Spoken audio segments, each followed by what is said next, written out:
3 has to do with product and sum, and it's a huge lesson. It's so important for this year. However, I will say that I kind of start this lesson by looking at the math notes because it's a review of what happened in Integrated 1.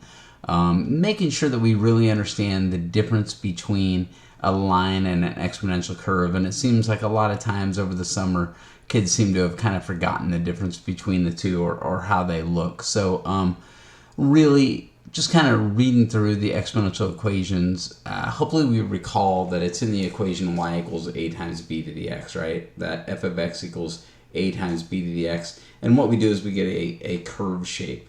That's a little different than if we look at a line where it's, I can't write on this, I thought I could write on this, where we have y equals mx plus b. And when we have y equals mx plus b, it's a linear shape and a little bit different. So I have this worksheet that we kind of go through, and I think this is probably a good place to look at this.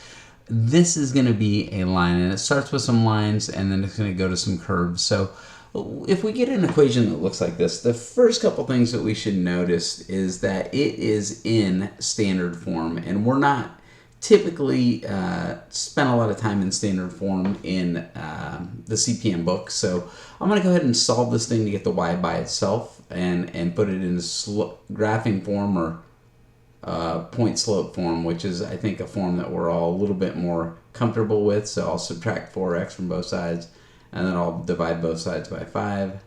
So I get negative 4/5 x plus 4. So now I can go ahead and I can graph this thing, right? I have my y-intercept at 4, and I have my slope at down 4 over 5. So I get a shape that looks like this. I will go ahead and sort of connect these dots, and you can see it's, not the world's greatest line, but something along those lines is what I'm going to end up with. So my hope is that we recall the equations y equals mx plus b. Again, this is the equation of a line. This is a linear equation where this is my slope, the number that goes with the x, and this is my y-intercept, the number that goes by itself. So again, when I have it in the form y equals, this is my starting point, my y-intercept, and then I have my slope down 4 over 5. So, at that point, we can do a few of these things. I'm not sure. What if we have x minus y equals 5? I'll go ahead and I'll subtract x from both sides. I'm going to get negative y equals negative x plus 5 divided by negative 1. And I'm going to get y equals positive x minus 5. I hope we're all okay with that. Negative divided by negative is positive. Negative divided by negative is positive. Positive divided by negative is negative. So now my y-intercept is negative 5. That's easy enough, but what is my slope? Don't forget it's like 1 over 1, right? So up 1 over 1. So hopefully we remember all this from Integrated 1. So the question would be, what happens when we get to the exponential functions? And like we had mentioned, the equation is y equals a times b to the x, where a is going to be my starting point,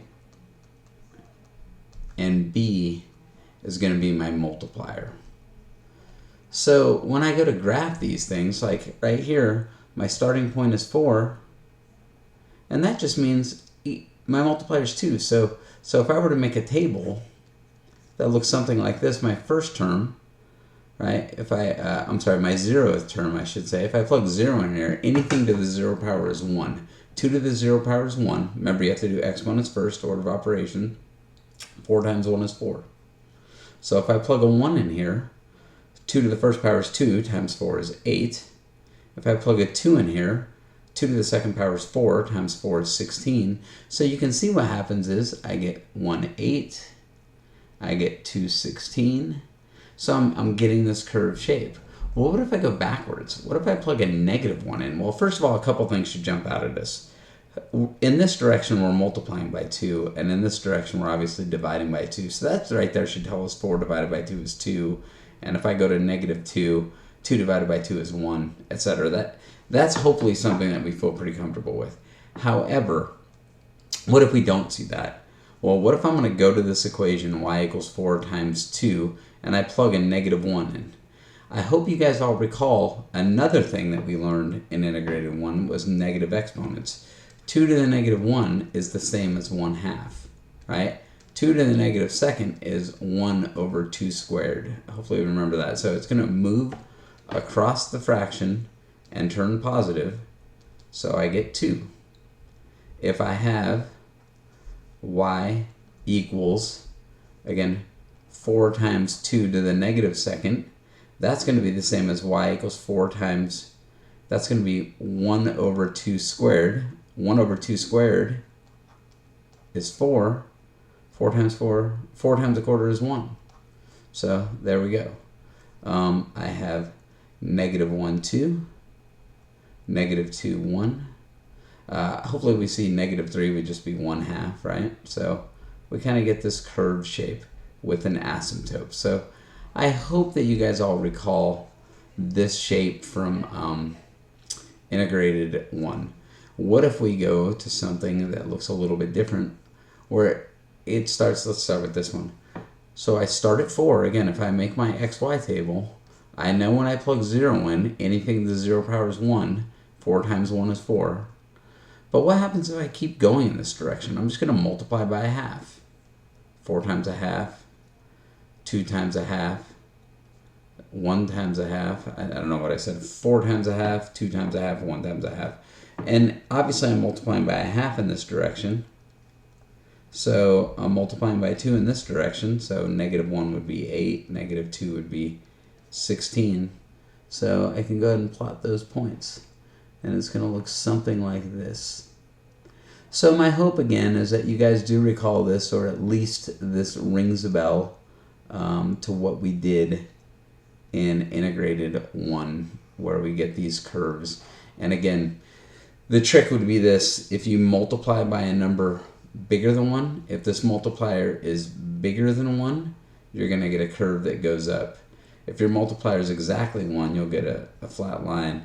And if your multiplier, you see 1/2 is less than 1, if your multiplier is less than 1, you'll get decline. It'll go down. So your multiplier is a big deal. If your b is bigger than 1, it will grow. If your b is exactly 1, it will stay the same. If your b is less than 1, it will decline.